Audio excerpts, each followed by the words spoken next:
I want to now get into the detail of your understandings and your models. So, Rupert, again, I'm going to start with you because I feel my hunch is that you're going to be able to explain yours, in my experience, a little quicker. So I would like you, if you would, to, how would you summarize the non-dual understanding, the direct path, the teachings that you, or the conversations you have with people about this understanding? How would you summarize it if you could and here's the challenge for you, in less than 5 minutes?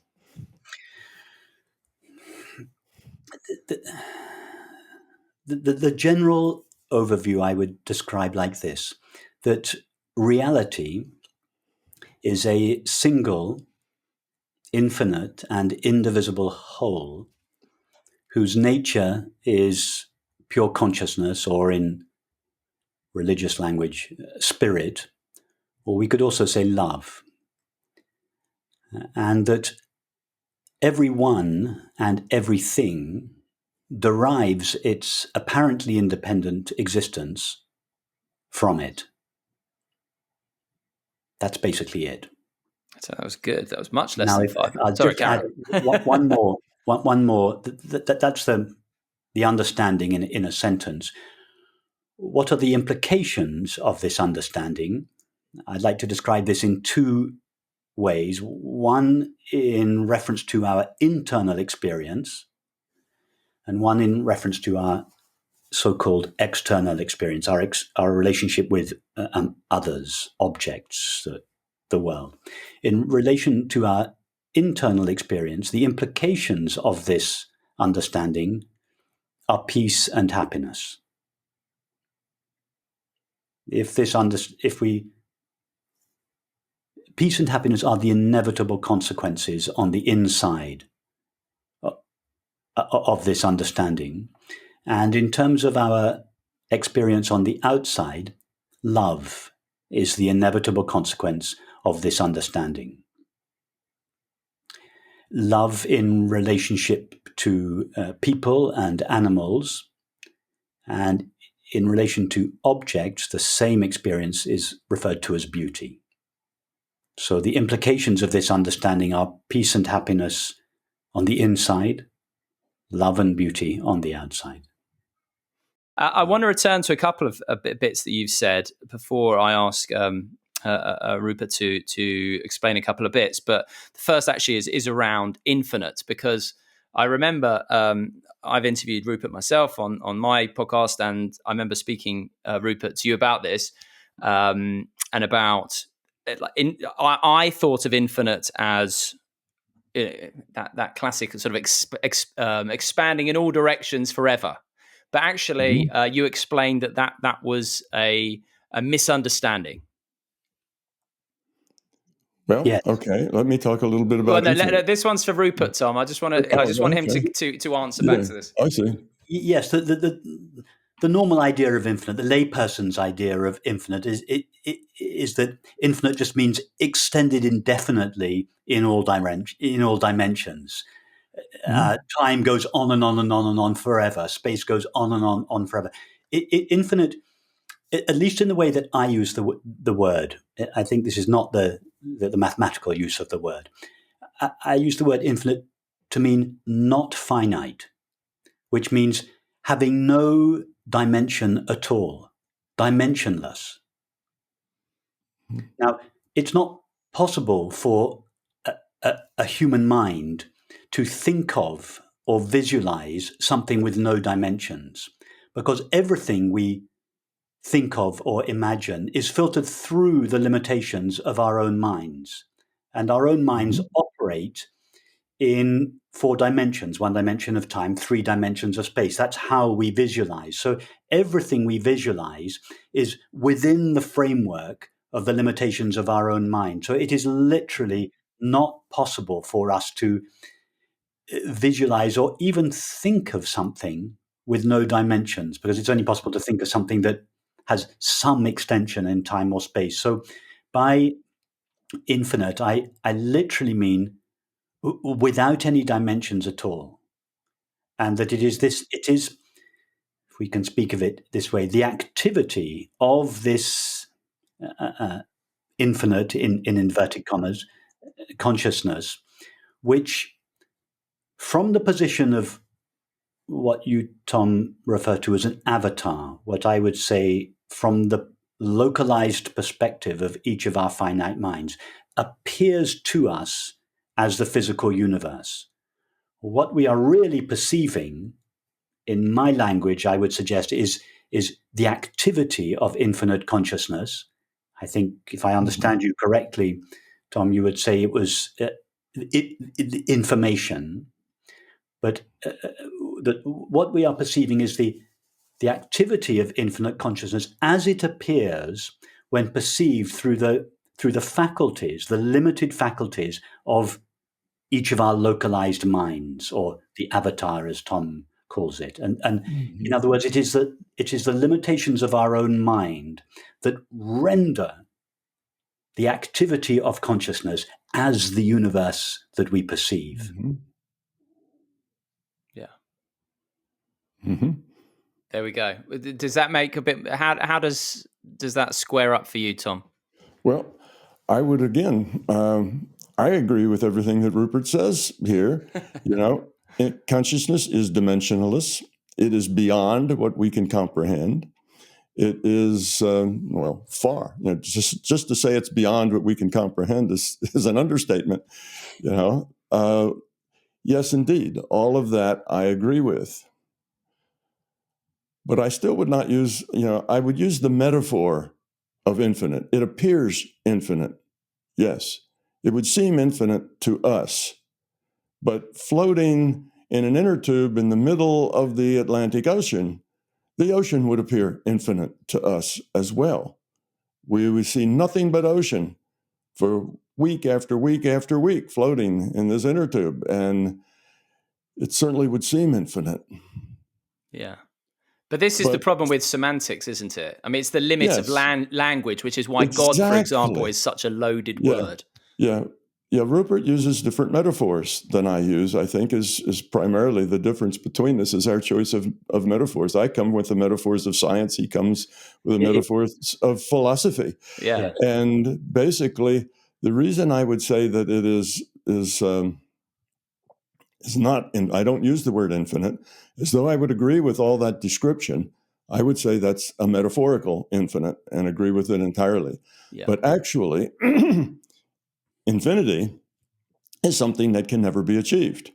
Infinity only exists as an abstract concept. Nothing real can be infinite. You see, nothing real goes forever. Forever is just infinity in time.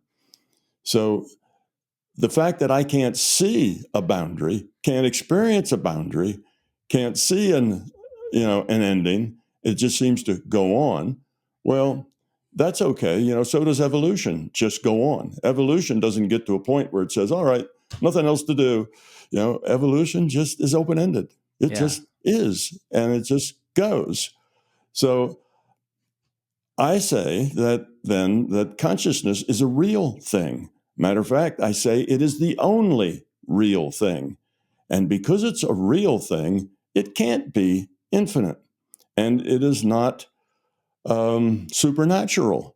It's a natural thing.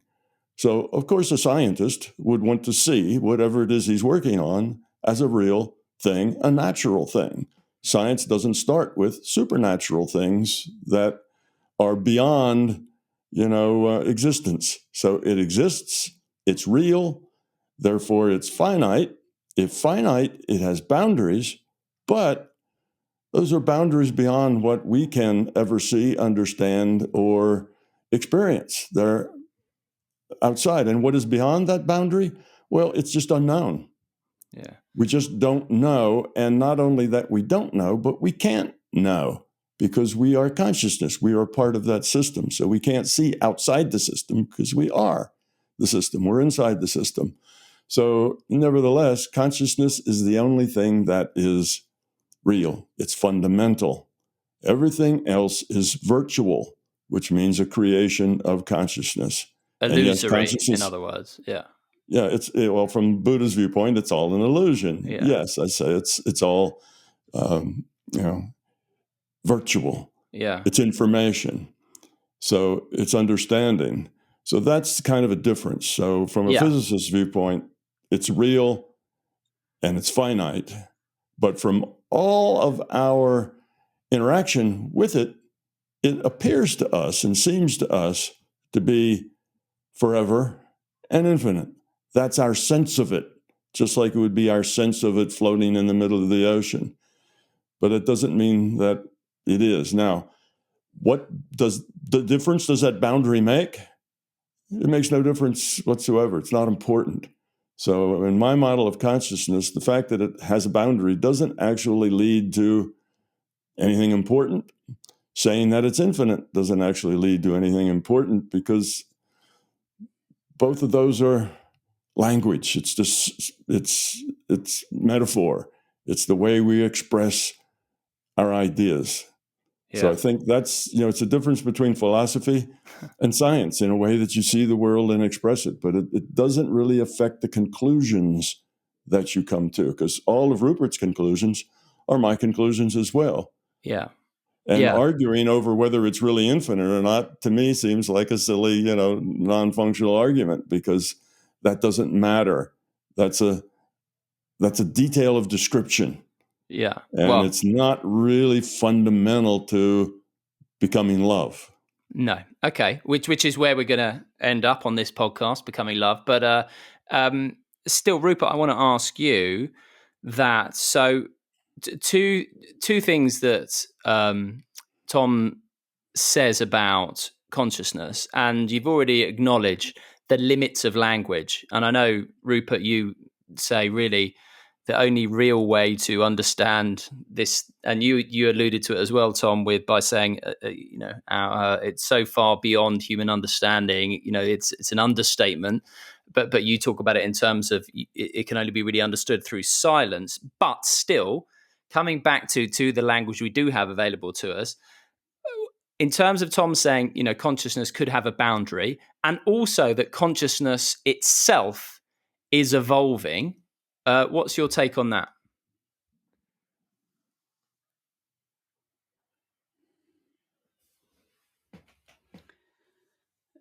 Neither are my experience. Everything that I am conscious or aware of, and Tom, I don't know if this is the same for you, but I use the words consciousness and awareness synonymously. So everything that I am aware of changes. But in my experience, the fact of being aware is always the same experience. Whatever it is that is aware of my current experience is exactly the same as whatever it was that was aware of my experience 2 minutes ago, 2 days ago, 2 years ago, or when I was a 2-year-old boy. The content of my consciousness or awareness changes continuously. But the fact of being aware or awareness itself never changes. And so I would suggest that staying close to the evidence of experience, I would suggest that consciousness doesn't evolve. Likewise, is consciousness finite? Again, now I was going to say, in my experience of consciousness, what do we mean when we speak of my experience of consciousness? Now, what could experience or know consciousness? What would its quality have to be? Well, one, it would obviously have to be present. Something that is not present could not know anything, let alone consciousness. 2, it would have to be aware. Something that was not aware could not be aware of anything, let alone awareness. These 2 criteria are essential. That which knows consciousness or awareness must itself be present and aware. What would that be? Awareness. So consciousness or awareness is known by itself. It is not known by an avatar or a finite mind. A finite mind cannot know. I think in Tom, in your language, I would think you would say that the avatar cannot know the guy that's playing the game, because the guy that's playing the game is outside the game. The avatar is inside the game. I would say that the avatar, that the finite mind cannot know, if you'll forgive me saying so, infinite consciousness, because the finite mind imposes its own limitations on everything that it knows, and everything that it knows appears in conformity with those limitations. So the consciousness itself can never be known via the agency of the avatar or the finite mind, in the same way that the world is known by the avatar or the finite mind. Our knowledge of consciousness is the only element of experience. It is a unique experience, albeit a non-objective one, that is not mediated through the faculties of the avatar or the finite mind. So when I say my experience of awareness, I'm speaking on behalf of awareness. What I'm saying is that in awareness's experience of itself, it finds no limits. It finds a limit to everything that it is aware of: thoughts, images, feelings, sensations, perceptions. But if it were to turn the light of its knowing on itself and were to, so to speak, taste or know itself, the simple fact of being aware, it finds no limit there. So for this reason, and likewise, going back to your first point, is consciousness unchanging? It is only consciousness that knows consciousness. Only awareness is aware of awareness. In awareness's experience of itself, if we were to take a sample now of awareness's knowledge of itself now, and we were to have done so when we were all 2-year-old boys, the experience would be identical. The awareness is never changed by its content. So awareness itself never changes or evolves. The content of awareness, which I think, Tom, you would call information, what I would call the activity of consciousness, always changes and evolves. Tom? Okay. Well, I think we agree on that. I'm a very agreeable person here today, aren't I? Yes, I think we agree on that. You start with saying that's not my experience, and I would agree with that. It's not my experience either. But then my experience is limited. My understanding is limited. Apart from one experience, I would suggest there was one element of your experience that is not subject to the limitations of the finite mind, and that is your knowledge of being aware. Yeah, I would say that even that knowledge of being aware can be limited. Okay, what is your experience, Tom, of its limit? I have no experience of its limit. My and then experience, as a scientist, what validity, therefore, is there to your claim that it is limited if it's not consistent with your experience? Because it also is not consistent with my experience that it is, because I cannot experience a boundary, because I cannot experience a limitation, does not logically imply that there is no boundary. It's just that I cannot experience it. It's not, I can even say not that I can't experience, but it's unexperienceable. I would say that. Doesn't mean that there isn't something beyond what is experienceable for me.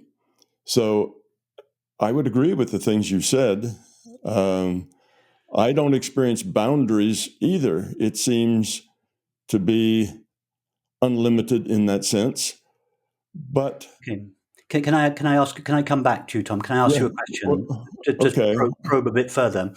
If as you suggest in your model, that there is possibly something beyond the limit of consciousness, beyond the Right. limit of awareness. And you and I agree, if I understand you correctly, that everything we know of as the universe is in consciousness and ultimately made of consciousness, or the Right. activity of consciousness. Now, Mhm. you suggest at least the possibility that there may be something outside this, let's call it the field of consciousness, which, as Mhm. you rightly say, we don't experience. Can I ask you, whatever it is that might appear outside the field of consciousness, Mhm. in what medium would it appear? I can know nothing of it. I cannot But know the medium that it would appear or um, anything else. in that case, what is the difference? And I'm not meaning to be adversarial. I'm wanting to understand you. Mhm. What is the difference between your suggestion that there is possibly something outside consciousness that nobody has ever experienced or could ever experience, to the Mhm. materialist's assumption, who basically says the same thing, except they do give a name to the stuff that supposedly exists outside consciousness that nobody has ever experienced or could ever experience, and they call it matter. The stuff that supposedly exists outside consciousness and then is believed to give rise to consciousness. Mhm. What is the Right. difference between your belief, or perhaps not a belief, your openness to the possibility that there is something outside consciousness that can never be known or experienced, and a materialist's belief in the Oh, existence of matter? there's a really big difference in my model. Uh, Matter is computed. It's a virtual reality. There is no matter. Matter is an illusion, just like your elf running around in the World of Warcraft is an illusion. Yeah, It but doesn't exist. no, I understand that that's your point of view, but I'm referring to a materialist's view of matter, namely a substance that exists outside consciousness that gives rise to consciousness. What is the difference between that? I know that's not your view, but what is the difference No. between the materialist's view, the belief in something outside matter that we can never know, and your view, the belief, the possibility of something outside consciousness that we can never know? Well, the major difference there is that the materialist is just fundamentally wrong in his viewpoint. Reality But doesn't how do work we know that way. that how do we know if the reason why I would suggest that the materialist view is wrong is because we have no evidence of anything outside consciousness. That's the argument I would use, that positing another substance, an ontological primitive outside consciousness, was simply an abstract idea. That would be the argument that I would use to refute the materialist's claim in the existence of matter. But then you're using the same argument to suggest that there may be something outside consciousness. um, no, I don't think so. I think the intention here, there is some similarity there, but the materialist, I would refute materialism from a very different perspective. I see your perspective that there's nothing outside consciousness from that viewpoint.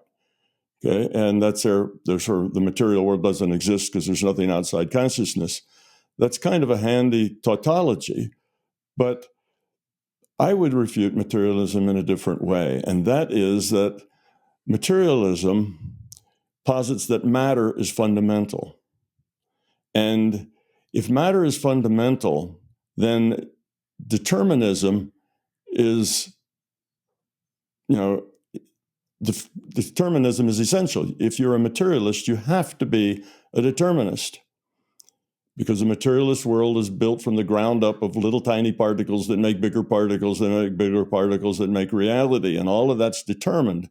And any scientist will tell you that if you knew the state of every particle, then you could predict everything that would ever happen from that point on because you have all the rules of how these things interact and what would happen.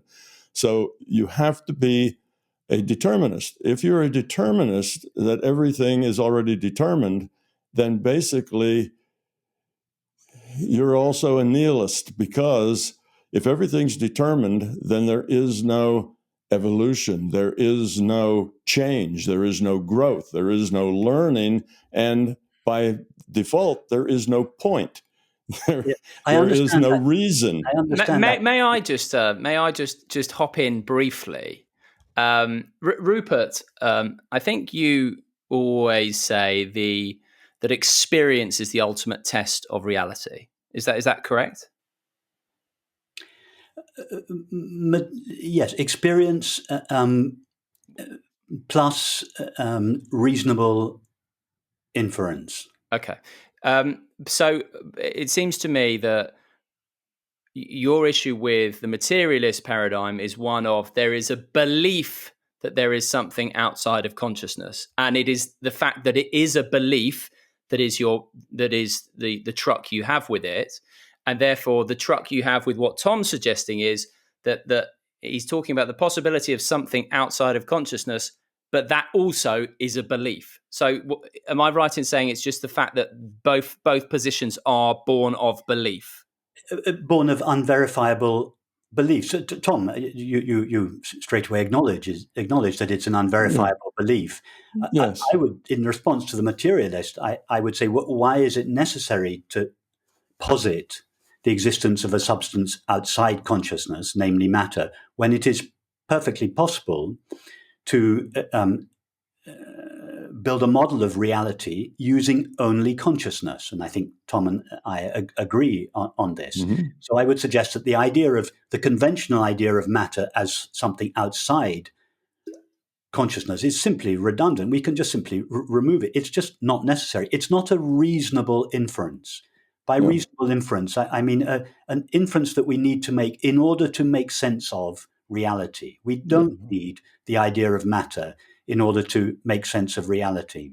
So I would agree. It's a dysfunctional belief. It's a dysfunctional belief, as I would suggest, or perhaps I'm not even suggesting it, Tom. I'm more asking, is not your idea that there is something outside consciousness? It's not a dysfunctional belief because, as you say, it doesn't have any implications for what takes place inside consciousness, which the belief in matter most certainly does. So, of course, I see there's a fundamental difference there. But given that we do not have any evidence and can never have any evidence of something outside consciousness, and that we don't need to posit the existence of such a thing, which is, of course, not a thing, in order to explain reality, that's one fact. Given the other fact that we don't actually have any experience of a limit to consciousness, is it not just simply additional intellectual baggage, even to consider that there may be such a thing? Okay. No, actually, it's not. It's close. You're close to having that right, but not quite.